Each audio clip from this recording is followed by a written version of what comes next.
Hã? Não, lá, vai que eu vou pegar agora, depois a gente vai. Vai lá. Colossenses capítulo 3, eu vou ler aqui. O pastor Sevilho me ensinou a mexer com o telão. Eu vou agora seguir o conselho do pastor Sevilho, né? Então, Colossenses capítulo 3. Nós vamos ler a princípio até o versículo 5. Ou melhor, até o versículo 4, se me falha a memória. É isso mesmo. Então, irmão, presta atenção nessa passagem que é muito... ela faz parte, ou deve fazer parte do nosso dia a dia, a cada dia. Vamos lá. Portanto, já que vocês ressuscitaram com Cristo, dedique-se às coisas que são do alto, onde Cristo está assentado à direita de Deus.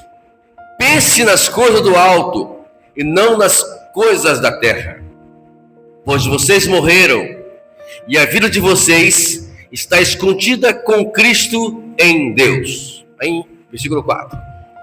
Quando Cristo, que é a vida de vocês, se manifestar, então vocês também serão manifestos com Ele em glória.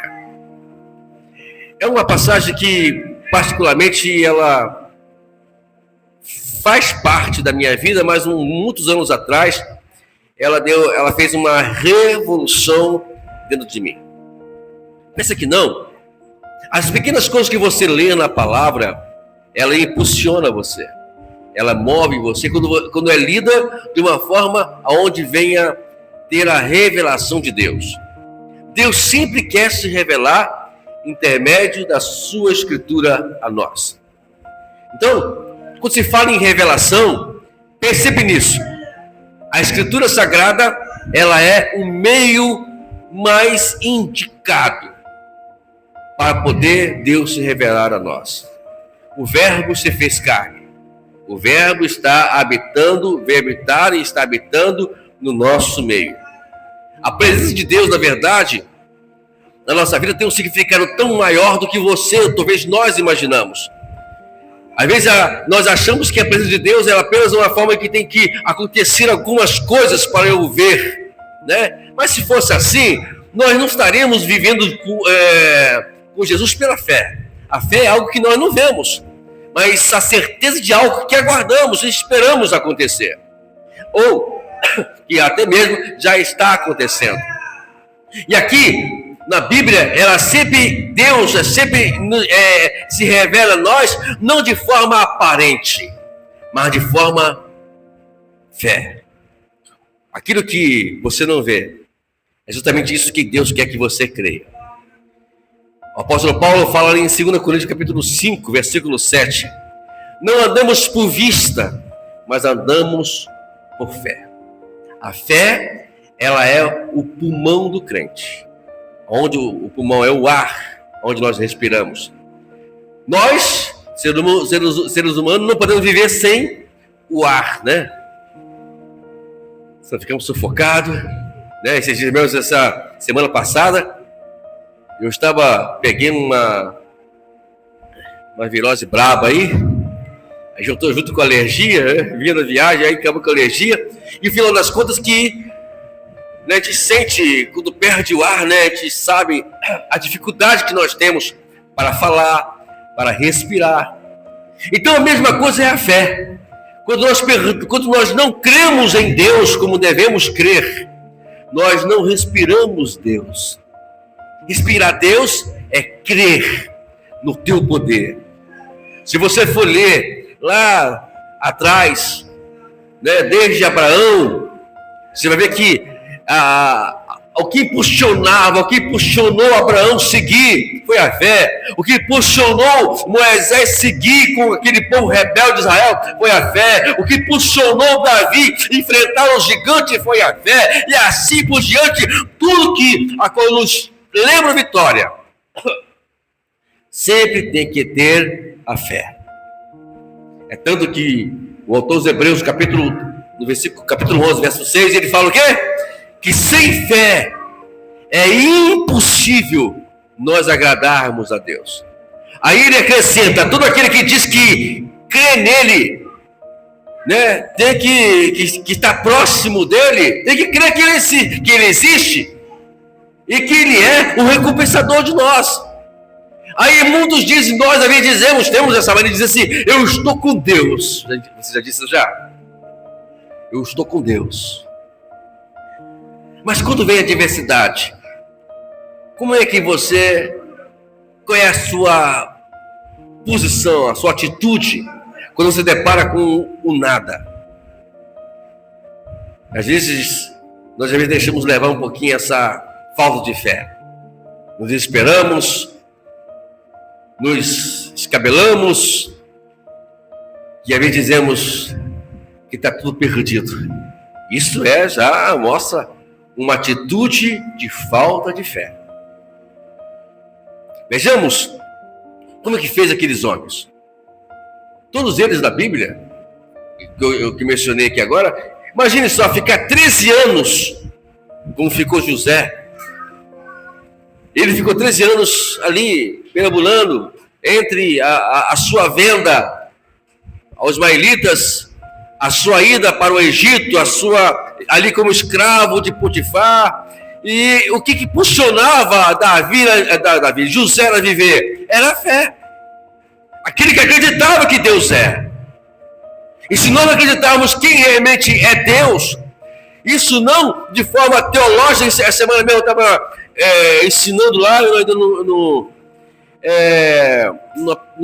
não mandamos ainda para o canal, mas estamos falando justamente sobre isso, sobre a chamada teologia sem prática, sobre a teologia sem fé. Aquele tipo de teologia que é muito bonito de ser, que é muito legal explanarmos, é muito bom falarmos, mas na prática é aquela teologia fraca, que não tem ação. Eu falo que Deus é bom, mas eu, na verdade, nunca provei que Deus é verdadeiramente bom. Às vezes é preciso nós depararmos com situações como nós deparamos no domingo, né?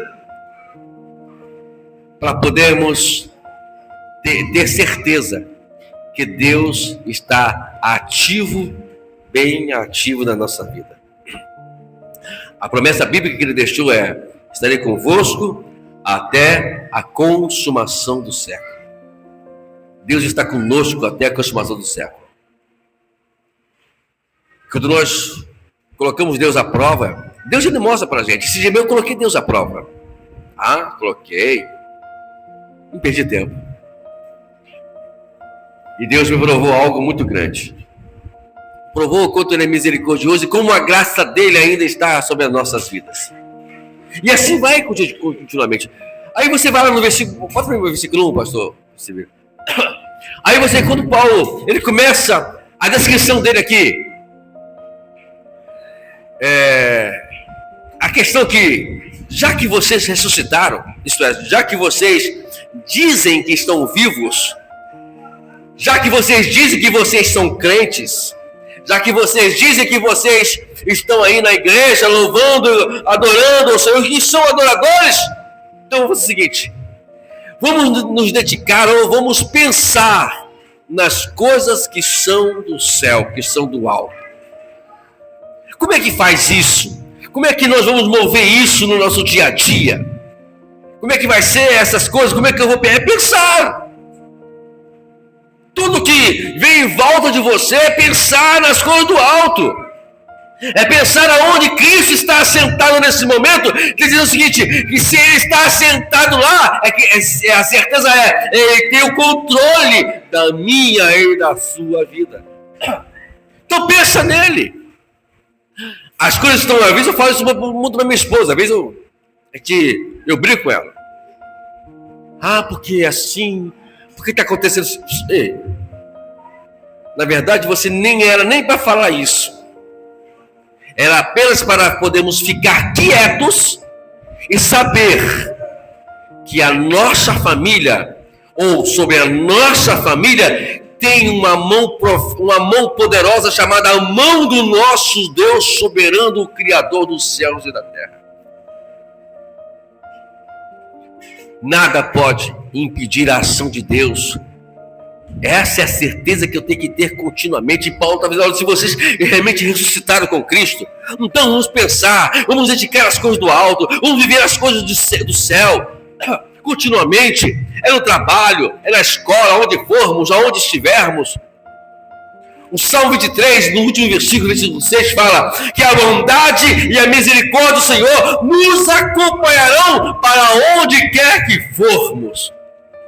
Aonde você vai contigo a misericórdia do Senhor e a bondade do Senhor. Eu gosto muito de falar isso porque é para a gente ter uma ideia do que podemos crer no Senhor. Pense só nisso. Quando você dorme, qual é o grau de segurança que você tem? Vamos lá, de 1 a 10. Ou melhor, de 0 a 10.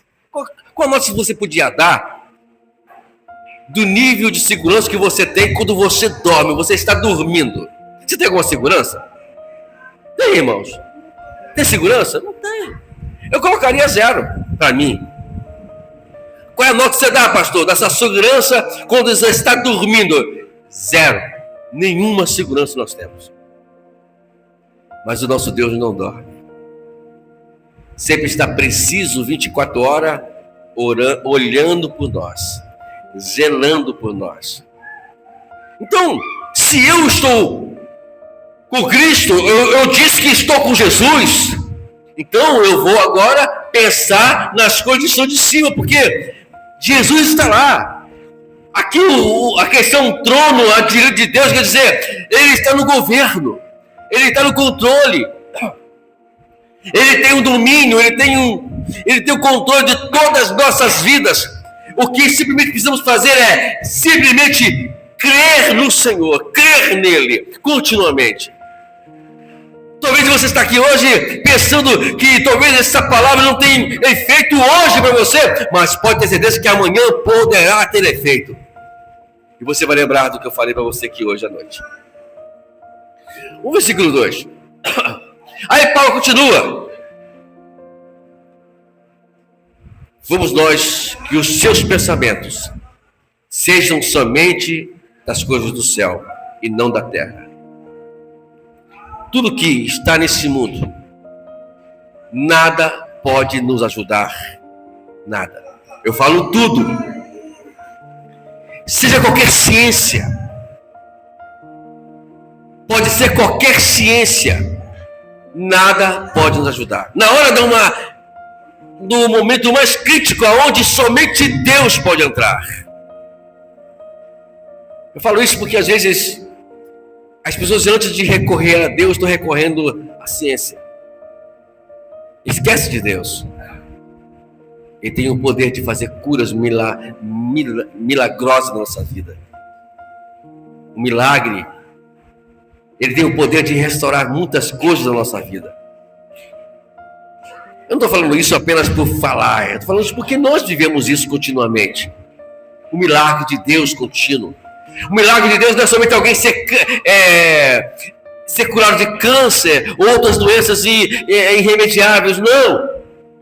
A maior doença é a doença que a qual somente Deus conhece, que é o interior. Lembra que eu falei aqui uma vez? Os seus pecados estão perdoados, disse Jesus para aquele paralítico, lá do capítulo 2 de Marcos. Aí começaram a dizer, mas como pode ele perdoar pecado? Ele está falando de algo muito além do que uma paralisia, de qualquer uma doença, que está dentro do coração. Esses dias eu estava lendo a história de Jó, e nós estamos, como sempre disse para os irmãos, conversando sobre esse livro. E os 3 amigos de Jó, eles tem coisas que eles falam ali, se você for observar, que é uma teologia. E você vai encontrar até contexto bíblico para essa teologia. Só que a teologia que eles pregam lá é sem a graça. Porque teologia sem a graça é uma teologia que vai fazer com que apenas as pessoas entendam Deus, mas não vivam com Deus. Porque a graça de Deus, ela é muito mais interessante do que nós pegamos no nosso dia a dia, o que nós ficamos vivendo no nosso dia a dia. Lembra que eu falei aqui sobre a graça? Às vezes eu não entendo porque Deus perdoou fulano. Que a gente, na verdade, por não entendermos a graça, a gente não vai querer nunca entender o perdão sobre outras pessoas. Mas a graça, ela vai muito além do que misericórdia. Ele vai além, ele aprofunda o grande amor de Deus pela humanidade. Imagine se Deus não olhasse a nós com a sua graça. É verdade, todos nós estaríamos fulminados, acabados. Quando Jeremias, capítulo 3 de Lamentações, ele fala sobre a misericórdia, que a misericórdia do Senhor é a razão de nós não sermos consumidos, ele está falando ali da graça mesmo. Se não fosse a graça dele, nós estaremos consumidos. Imaginou? E tudo isso. Então, hoje nós encontramos, falta de entendimento sobre isso, sobre pensar nas coisas do alto. Quando você pensa nas coisas do alto, você vai procurar entender ou entrar na mente de Deus, no coração de Deus. Esquecer esta terra, toda a teologia desta terra, todas as teorias desta terra, todos os ensinamentos de ideologia desta terra. E apenas pensar nas coisas que são de Deus. Quando nós nos voltarmos para isso, a nossa pregação vai ser mais amorosa. A nossa oração vai ser uma oração mais misericordiosa, compassiva. Eu lamento muito quando as pessoas querem usar a teologia para machucar pessoas. Querem usar a teologia para atacar pessoas. Não. Nunca na Bíblia você vai encontrar Jesus usando isso. Ou a igreja sendo ensinada para isso. Quando a igreja estava lá em Atos dos Apóstolos sendo perseguida, eles foram presos. Mandaram calar, no capítulo 4 registra sobre isso, né? Que mandaram calar a boca. Vocês vão calar a boca, eu não quero mais que você fale de Jesus. Aí pediram um conselho a Gamaliel. Gamaliel falou para eles assim, olha só. Vieram muitos falando de Jesus e não prevaleceram. Deixa eles. O que chamava a atenção do povo com a igreja? Lembra o capítulo 2? Era a graça que a igreja transmitia para as pessoas.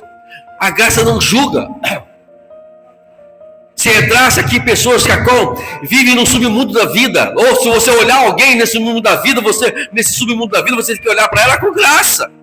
E quando você olha para essas pessoas com graça, você não vai julgá-las. Você vai apenas trazê-las para você. E aí Paulo continua. Aí por que eu tenho que me dedicar às coisas do alto? Por que eu tenho que pensar nas coisas do alto? Porque nós morremos. Já viu um morto reclamar? Já viu alguém morto reclamar? Essa vela aqui está muito fedida. Por favor, dá para tirar essa vela? Essa cor de flor eu não gostei. Está entendendo? Já viu um morto reclamar, amados? Já viu um morto murmurar? Não. O morto está morto, né? Você pega ele lá, veste a roupa que você quiser nele, ele não vai reclamar de nada, né? Você bota a flor que você quiser lá para poder ver lá ele não vai reclamar.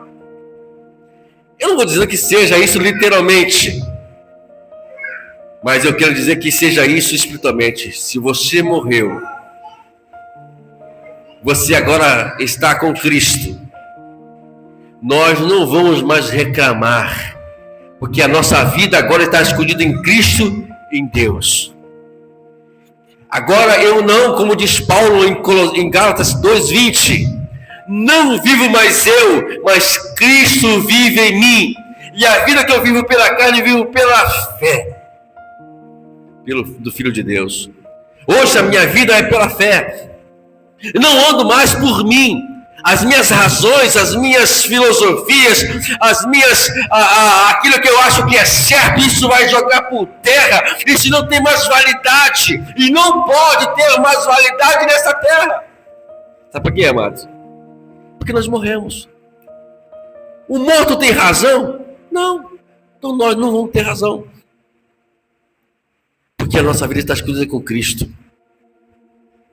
E aí Paulo conclui essa ideia no versículo 4, dizendo: aí sim, você está escondido com Cristo. Aí sim, quando Cristo, que é a vida nossa, se manifestar, e também nós também seremos manifestos com Ele em glória. Antes da glória vem sacrifício. Não existe glória sem sacrifício. Esse está o nosso problema hoje. A gente quer a vitória. Paulo diz em Romanos 8:18: tenho por certo que as aflições do tempo presente não pode ser comparada com a glória que será revelada em nós. Existem coisas boas para acontecer conosco. Por que não aconteceu ainda? Talvez seja essa a pergunta. Porque nós ainda não morremos. Quer ver uma coisa? Pastor Severino, me ajuda aí. 2 Coríntios, lembrei agora disso. Capítulo 4. Observe que Paulo fala em 2 Coríntios, capítulo 4, versículo 16. Observe só. Versículo 16. Aí, o contexto, é muito bom você ler o contexto do capítulo 4, ele é empolgante, né? Mas ele diz assim, olha, por isso não desanimamos, embora o exteriormente nos desgastemos, interiormente estamos sendo renovados dia após dia. Há um desgastes. Todos nós passamos por desgastes, amados. Isso é natural. A vida em si, ela sempre vai nos levar a desgastes. Desgastes emocionais, físicos. Tudo isso vai gerar algumas coisas ruins. Mas Paulo fala assim, não é por isso que eu vou desanimar. Não é por isso que você tem que parar.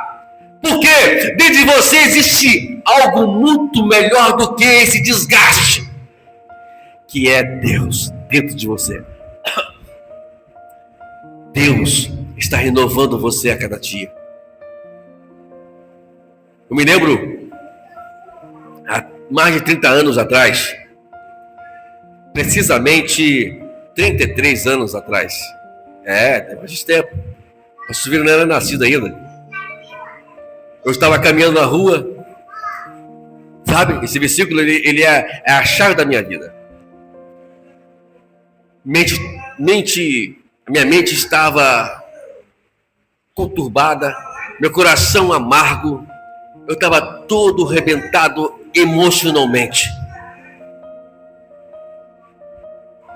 Eu estava destruído dentro de mim.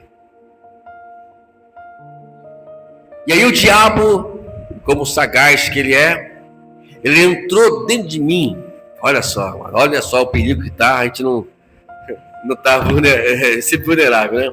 E colocou um espírito suicida dentro de mim. É verdade? Naquele dia, eu senti tudo que aquele que suicida sente antes de se matar. Angústia, algo que não tem explicação. Nunca ninguém vai poder explicar. Ninguém que sente isso consegue explicar esse tipo de sentimento. Eu ali andando amargamente, sabe, eu desesperado e pensando, é hoje. O Espírito Santo na mesma hora me faz lembrar desse versículo. E eu ali naquelas poucas forças que eu tinha, eu disse para o diabo, eu sei que exteriormente estou derrotado, acabado. Eu disse para Satanás, mas eu quero dizer algo para você. Contudo, o meu interior se renova dia a dia. Portanto, digo para você, saia da minha vida. Você pode arrebentar com o meu estereótipo, mas dentro de mim existe vida. A minha vida é Jesus. Irmãos, como um sopro, aquilo foi expulso dentro de mim. Está vendo, irmãos? Ainda, por mais que a gente passe por situações como essas, existe sempre a renovação dentro de nós, pronta para poder nos ajudar. Infelizmente, para alguns, eles se deixam levar. E aí vem o suicídio. Eu falo isso porque eu trabalho com maquinistas. Eu trabalho com o pessoal lá que trabalha na via férrea. E eles me falam que pessoas, sabe, pastor, se joga mesmo. Me contava lá que um deles me contando que o trem passando, a pessoa, ela do nada, ela para no meio da linha. Não tem mais o que fazer. O trem não freia. Ou até freia, né? Mas não na precisão para poder parar imediatamente. É um veículo pesado. E pessoas se matam do nada. Porque vivem focadas no que está na terra. Fiquem focadas naquilo que o mundo apresenta para eles. Aí vem a angústia. Vem as perturbações. E não tem saída, não consegue encontrar a saída. Talvez alguém colaborou para aquilo a ser efetuado, né? Tem isso também, né? Tem algumas pessoas que gostam de colaborar. Você é um miserável mesmo. Está nessa vida porque você merece. Aí a pessoa, incentivada pelas palavras negativas, acaba fazendo essas doideiras todas. Suicídio existe. Mas Paulo fala que temos a saída. Versículo 17.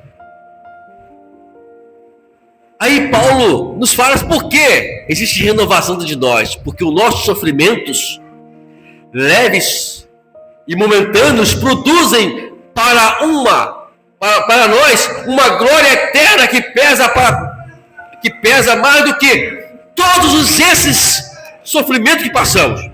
Paulo está dizendo, isso é leve, isso vai passar. Você já viu uma tempestade perdurar sempre, ou continuar sempre? Ela passa. Lá no trabalho, quando nós trabalhamos de pernoite, igual hoje, sai de pernoite hoje, né? Eu gosto de trabalhar com a minha mente, lembrando do Salmo 30, versículo 5, né? A noite pode durar, o sofrimento pode durar uma noite, mas a alegria vem pela manhã, né? Aí você passa todo dia ali, arrebentado com sono. Hoje eu cheguei muito cansado. Mas aí quando dá pela manhã, das 7 horas, 7h30, quando é a hora que eu saio, eu lembro do versículo. A noite, o sofrimento pode durar uma noite, mas a alegria chegou. Amanheceu, chegou amanhã. E eu faço isso mesmo. Eu conto um detalhe. Meu plantão começa às 11h30 da noite, 23h30. Aí eu já começo a contar. Da meia-noite e meia, faltam 7 horas para terminar o meu plantão. Chegou meia-noite, aí chegou 1h30 da manhã. Estou ali rodando, olho para o relógio, faltam 6 horas para terminar. Aí eu rodo 2h30. Opa, faltam 5 horas para terminar. Eu estou rodando, né? Aí deu 3h30. Normalmente 3h30 é a hora que me dá um intervalo. Assim, agora eu vou dormir, descansar, para quando chegar 4h30, faltam apenas 3 horas para terminar. Aí quando me manda para um lugar bem longe ainda, melhor ainda, assim, vou voltar, e quando eu voltar, acabou. Vou voltar apenas para poder passar no plantão e tranquilo. Aí liguei pro meu amigo lá, que hoje era pela manhã, estava saindo meu amigo, falou, e aí? 7 horas da manhã, não era 7 horas, eu já posso ir embora? Tem alguma coisa no meio? Pode ir embora, Wagner, tá tranquilo. Eu fui embora. Peguei meu carro e sambei fora. A manhã chegou. A tempestade acabou. É momentânea. E ela produz glória. Vamos lá. Agora o tesouro para terminar. Eu vou terminar agora. Agora eu termino. E aí vai. Daqui que estamos falando desde o início. Assim, fixamos os olhos não naquilo que se vê. Tá entendendo? Mas no que não se vê. Pois aquilo que se vê é transitório, é mundano, isso vai passar. Mas o que não se vê é eterno. Paulo dizendo, pare de ficar vivendo o presente. Para de ficar em menção da dor, em menção do sofrimento. Isso não faz parte, ou não deve fazer parte da nossa vida. Existe algo muito mais superior do que isso, que é a eternidade. E viver a eternidade é justamente você viver, sabe? As coisas que são do alto. Pense nas coisas que pertencem a Deus. Leia mais a Bíblia. Ai de mim, isso eu falo com muita propriedade. Ai de mim se eu não tivesse o conhecimento que eu tenho. Como falei anteriormente, eu já estaria morto, né? Por sinal. Teria me matado. Eu não estaria mais aqui. Ai de mim se eu não conhecesse de uma forma a graça de Deus. Entende como ela é tão sugestiva, é tão prática para o nosso viver cristão. Eu queria terminar retornando lá ao texto novamente, porém, no versículo 5, agora eu prometo que vou terminar com esse versículo. E eu só vou ler, os irmãos vão acompanhar juntamente comigo. Colossenses 3. Agora vai 5. Vamos lá. Colossenses 3, verso 5. Acompanhe comigo. Portanto, depois de tudo aqui que nós falamos, né? Paulo fala assim, portanto, façam morrer tudo que pertence à natureza terrena de vocês. Esse é o desafio de toda a igreja. Esse é o nosso desafio. Matar a cada dia qualquer natureza terrena. Tudo que pertence a este mundo em nós. Mata. Tem que matar. E aí ele descreve que o gostoso é ela, imoralidade sexual, impureza, paixão, desejo de maus cobiças, idolatria, verso 5, 6. Aí ele vai e fala, por causa dessas coisas vem a ira de Deus sobre os que vivem na desobediência, verso 7. E ele fala, as quais você pratica no passado, quando costumavam viver nelas, e Paulo consegue. Agora, porém, olha Paulo ensinando pra gente, abandone todas essas coisas. Ele acrescenta ira, indignação, maldade, calúnia, linguagem decente no falar. Irmão, tudo isso tem incluído. Não mintam uns aos outros, uma vez que você já despide o velho homem com as suas práticas, agora vai fazer o quê?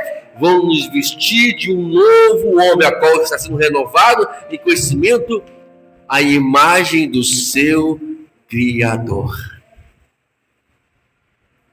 Vamos mudar de vestes. Já reparou? O que faz uma veste na vida de uma pessoa?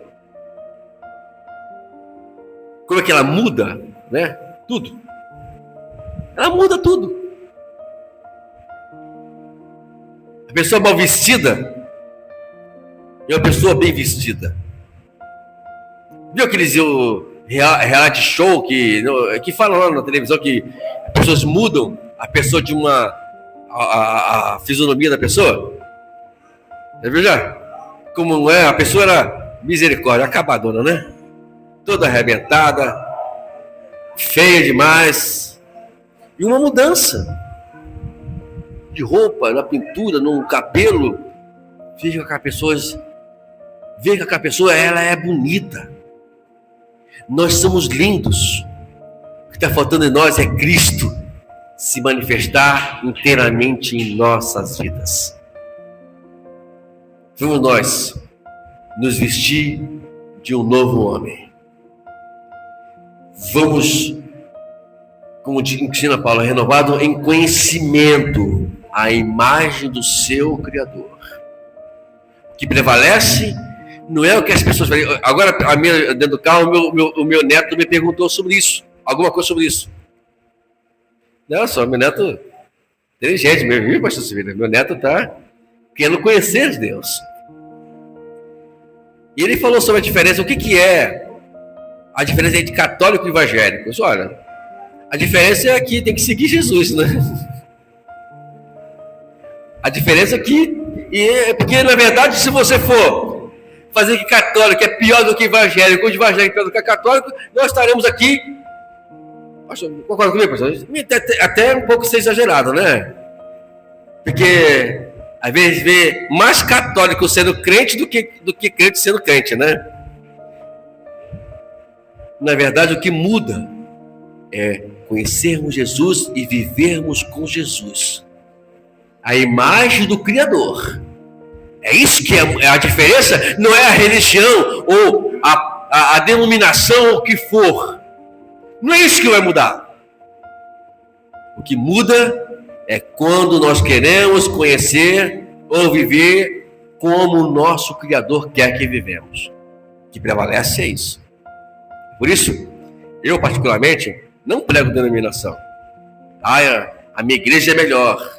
A igreja do fulano, qual é a igreja melhor? Eu sempre falo, a igreja que melhor é aquela que prega Jesus. É aquela que vive Jesus. Essa é a igreja melhor. Qual é a mensagem perfeita? Ensinamento perfeito é aquele que ensina a vivermos como Jesus. Nada mais do que isso. Amém? Que Deus nos abençoe, amados. Que vamos nós nos revestir a cada dia do conhecimento de Cristo. Vivemos como Jesus nos ensinou, não como queremos que seja feito. Tá bom? Vamos para o Senhor nessa noite, em nome de Jesus.